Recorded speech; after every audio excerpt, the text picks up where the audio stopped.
Hello students, आज हम बात करते हैं टॉपिक डिटर्मिनेंट्स की। ठीक है। An arrangement of n cross n numbers in which all the elements are written in the form of square array.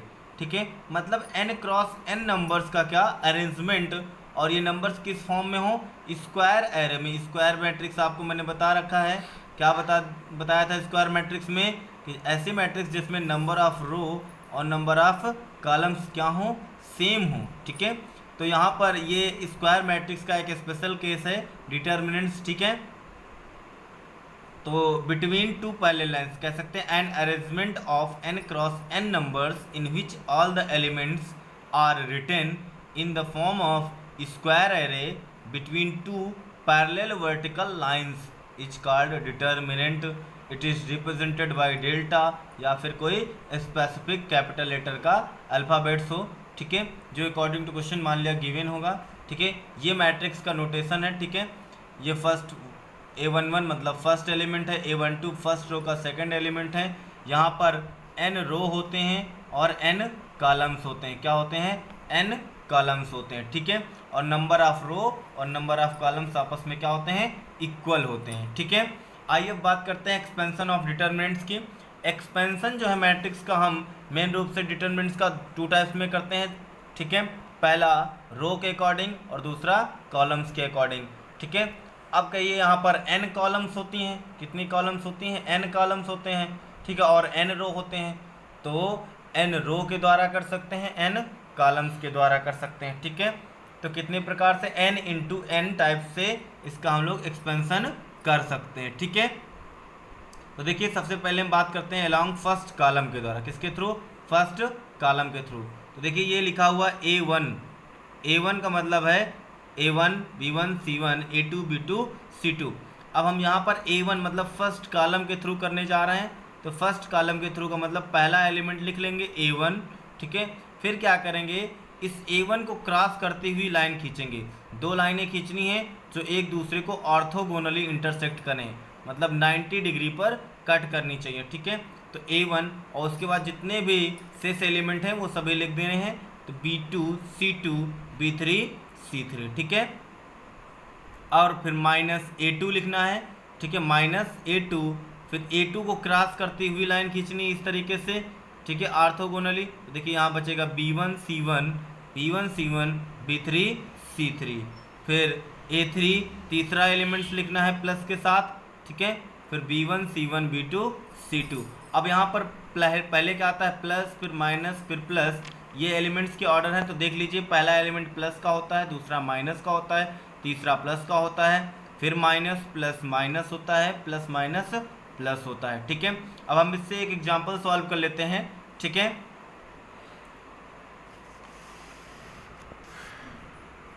Example देख लीजिए। एग्जाम्पल क्या है? 1 2 3 4 5 6 7 8 9। तो ठीक है, देखिए फर्स्ट एलिमेंट लिख लिया यहाँ पर, और फिर क्या करेंगे, फर्स्ट एलिमेंट को क्रॉस करती हुई यहाँ से लाइन खींच देते हैं हम यहाँ पर। ठीक है, तो कितना बचा? 5 6 8 9 लिख दिया। फिर सेकंड एलिमेंट क्या है? 4 है, माइनस का 4 ले लिया यहाँ पर। ठीक है, क्या ले लिया? -4 ले लिया। फिर क्या करेंगे, इस 4 को क्रॉस करती हुई लाइन खींच देंगे। ठीक है, तो 2 3 8 9 2 3 8 9। इस बार 7 को क्रॉस करती हुई लाइन खींचेंगे, तो 2 3 5 6 2 3 5 6। ठीक है, प्लस माइनस प्लस। फिर इसमें हमें करना है क्रॉस मल्टीप्लाई। क्या करना है? क्रॉस मल्टीप्लाई करना है, मतलब 5 इंटू 9 40, यहाँ पर 5 इंटू 9, फिर माइनस का साइन, 8 इंटू 6, फिर -4, 2 इंटू 9, ये 2 लिखा हुआ है, कितना लिखा है? 2। फिर 2 और 9 का प्रोडक्ट कराएंगे। ठीक है, माइनस का साइन, 8 इंटू 3 कराएंगे, प्लस 7 ले लेंगे यहाँ पर, 2 इंटू 6। ठीक है, 3 इंटू 5। ठीक है, फिर देखिए यहाँ पर इन दोनों का प्रोडक्ट करा देंगे, तो ये 45, ये 48, -4, ये 18, ये 24, 7 बाहर, 12 और 15 सब्ट्रैक्ट करा देंगे, -3 आएगा, यहाँ पर -6 आ जाएगा, यहाँ -3 आ जाएगा। तो कैलकुलेट करेंगे वैल्यू, -3 प्लस का 24 ठीक है, -21। तो देखिए 21 और 24 यहाँ कितना आ जाएगा, 0 आ जाएगा। ठीक है, कैलकुलेट कर दिया वैल्यू, इसकी वैल्यू कितनी आ गई, 0 आ गई। ठीक है, अब हम बात करते हैं अलोंग फर्स्ट रो। इस रूल का ही हम ज़्यादातर यूज करेंगे, किसका, फर्स्ट रो का। मतलब मैट्रिक्स एक्सपेंशन जो हम लोग करेंगे क्वेश्चंस में, वो मैक्सिमम फर्स्ट रो के अकॉर्डिंग करेंगे, क्योंकि ये इजी बैठता है। ठीक है, तो देखिए कैसे करना है, A1 B1 C1 A2 B2 C2 A3 B3 C3। ठीक है, A1 ले लेंगे हम, तो A1 को क्रॉस करती हुई लाइन जाएगी।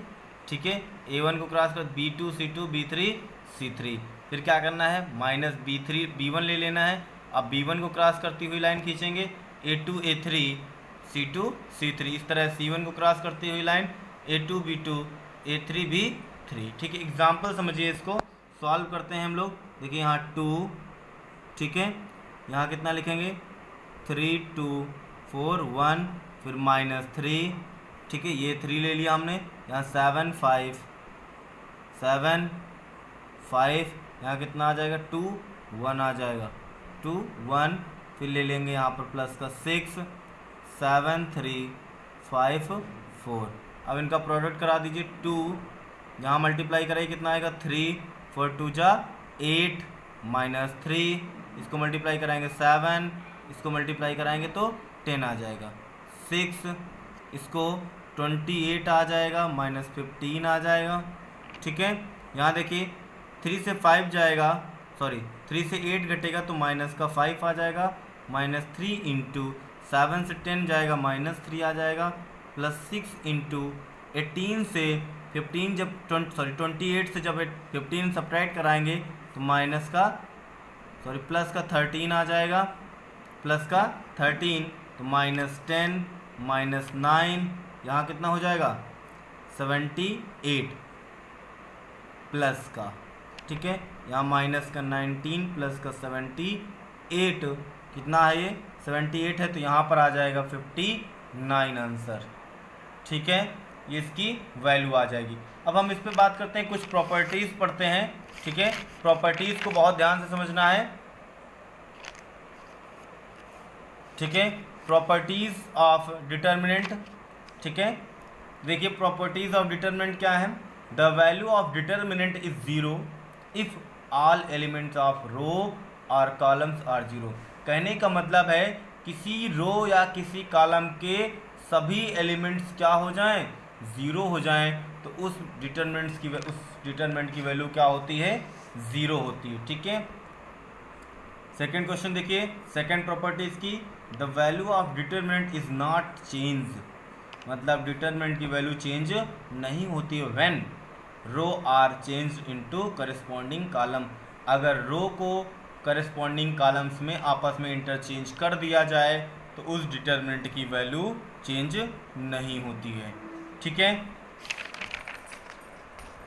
थर्ड प्रॉपर्टी देख लीजिए। थर्ड प्रॉपर्टी क्या है यहाँ पर, इफ एनी टू रोज और columns of a determinant are interchange. अगर किन्हीं दो रो या दो कॉलम्स को आपस में इंटरचेंज कर दिया जाए, the sign of determinant are change. तो डिटर्मिनेंट के जो रिजल्ट का साइन होता है वो आपस में क्या हो जाता है, चेंज हो जाता है। ठीक है, प्लस का है तो माइनस का, और माइनस का है तो प्लस का। ठीक है, फोर्थ प्रॉपर्टी देखिए, the value of determinant is 0। The value of determinant is 0 when any two rows are columns are identical. अगर किसी भी डिटर्मिनेंट्स के जो रो और कॉलम्स हैं, या कह सकते हो कोई दो रो या कोई दो कॉलम्स आपस में सेम हो जाते हैं।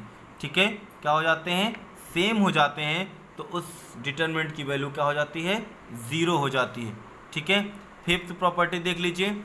फिफ्थ प्रॉपर्टी समझ लीजिए यहाँ पर, अगर कोई मैट्रिक्स या कोई डिटर्मिनेंट जो है, जैसे A1 plus U, A2 plus V, A3 plus W, B1 C1 B2 C2 B3 C3 इस प्रकार से लिखा हुआ है, तो उसको हम दो मैट्रिक्स के सम के रूप में भी लिख सकते हैं। यहाँ सभी में देखिए प्लस प्लस है, तो यहाँ पर प्लस में भेज दिया। ठीक है, A1 B1 C1 A2 B2 C2 A3 B3 C3 रूप में तोड़ दिया हमने। समझ में आ गई बात। ठीक है, अब देखिए sixth property, if each element of a row is multiplied by constant k। मतलब किसी रो के प्रत्येक एलिमेंट्स को के कांस्टेंट से मल्टीप्लाई कर दिया जाए, then the value of new determinant, तो वैल्यू जो होगी न्यू डिटरमिनेंट की वो क्या हो जाएगी, के टाइम्स हो जाएगी। फॉर एग्जांपल कह सकते हो कि अगर 321615431, ठीक है, ये है, और इसके प्रत्येक मल्टीपल, मतलब यहाँ पर जो फर्स्ट रो है इसको हम 6 से मल्टीप्लाई करा दें, किससे, 6 से, तो कितना हो जाएगा 18, 12 हो जाएगा, ठीक है, 12 हो जाएगा, और यहाँ कितना 6 आ जाएगा, ठीक है, 615431, तो इसकी जो वैल्यू होगी वो, अगर इसकी वैल्यू हम मान लें x आ रही है, ठीक है, अगर इसको हम कैलकुलेट करने पर हमें आंसर x मिल रहा है, तो इसका जो आंसर आएगा वो 6x आएगा, मतलब इसके रिजल्ट की ये 6 टाइम हो जाएगी। क्लियर, ठीक है। अब हम कुछ क्वेश्चंस को सॉल्व करेंगे, ठीक है, उसके बाद हम लोग माइनर्स और कोफैक्टर्स के बारे में जानेंगे, ठीक है।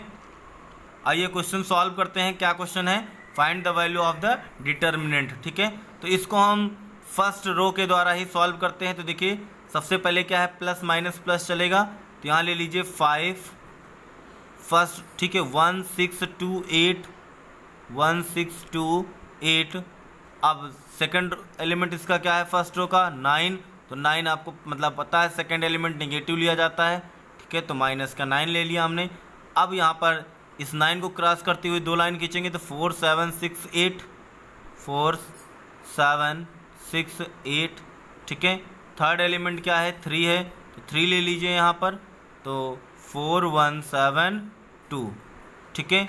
अब कैलकुलेट कर लेते हैं इसको, देखिए क्या आएगा कैलकुलेशन इसका, 5 ये 8 माइनस 6 2 जा 12, फिर माइनस 9, इसको मल्टीप्लाई कराइए, 8 4 जा कितना होगा 32, माइनस 7 इंटू 6 42, प्लस 3 4 2 जा 8, ठीक है, 7 इंटू 1 मतलब 7, कैलकुलेट कर दीजिए, यहाँ आ जाएगा माइनस का 12, और माइनस को 12 को 5 से जब मल्टीप्लाई कराएंगे, ठीक, सॉरी, माइनस 12 माइनस 4 आएगा, माइनस 4 को जब 5 से मल्टीप्लाई कराएंगे तो माइनस 20 आ जाएगा, ठीक है।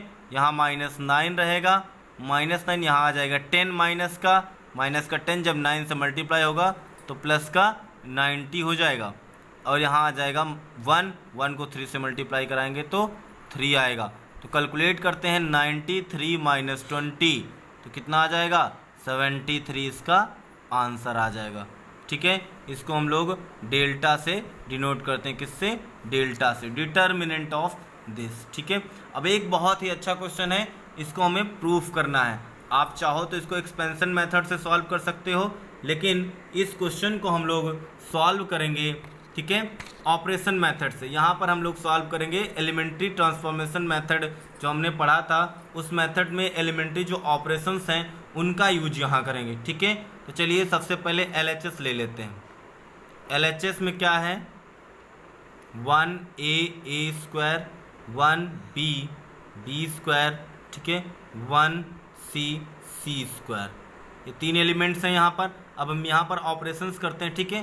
तो ऑपरेशन, अगर आप मैट्रिक्स को डिटर्मिनेंट को आसान बनाना चाहते हैं तो सबसे पहले फर्स्ट एलिमेंट जो हो उस एलिमेंट्स के जो बिलो एलिमेंट्स हों उनको 0 बना लीजिए, ठीक है। तो ऑपरेशन करिए, R2 tense to R2 minus R1 और R3 tense to R3 minus R1। सबसे आसान होगा जब इस 1 के सभी बिलो एलिमेंट्स जो हैं वो सब क्या हो जाएं, 0 हो जाएं। तो देखिए क्या आने वाला है, ठीक है, 1a स्क्वायर, 1 से 1 जब सब्ट्रैक्ट होगा तो क्या आएगा 0, b माइनस a आएगा, ठीक है, यहाँ आएगा b square minus a square.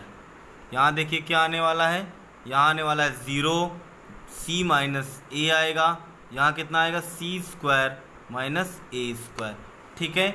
अब देखिए, अब मैट्रिक्स को सॉल्व करने का बहुत ही अच्छा तरीका, ठीक है। इसमें देखिए ये जो एलिमेंट्स है इसको यहाँ लिख लीजिए, बाकी सभी एलिमेंट्स को इस तरीके से ऐसे कर दीजिए क्रॉस, और बाकी जितने भी एलिमेंट हैं वो लिख लीजिए b square minus a square, c minus a c square minus A square. आप यहाँ देख रहे हो कि फर्स्ट रो में बी माइनस ए कॉमन है। क्यों? क्योंकि बी स्क्वायर माइनस ए स्क्वायर है, इसको हम B plus A B minus A लिख सकते हैं। तो यहाँ आ जाएगा बी माइनस ए, यहाँ सी माइनस ए कॉमन है तो सी माइनस ए कॉमन ले लिया, 1 1 बी प्लस ए बचेगा और सी प्लस ए बचेगा। अगर इसमें हम माइनस कॉमन ले लें और इसमें भी माइनस कॉमन ले लें, इसमें माइनस कॉमन ले लिया है, ठीक है, फर्स्ट वाले बी माइनस ए में, तो ये ए माइनस बी बन गया, यहाँ से माइनस कॉमन ले लिया तो सी माइनस ए बन गया। ठीक है, तो देखिए क्या आने वाला है, बी माइनस ए, अभी नहीं कॉमन लो, लिखा रहने दो ऐसे, सी माइनस ए। अब इसको कर लो सॉल्व, यहाँ इसको इधर क्रॉस मल्टीप्लाई करो, इसको इधर मल्टीप्लाई करो, तो देखिए क्या आएगा, सी प्लस ए माइनस बी माइनस ए।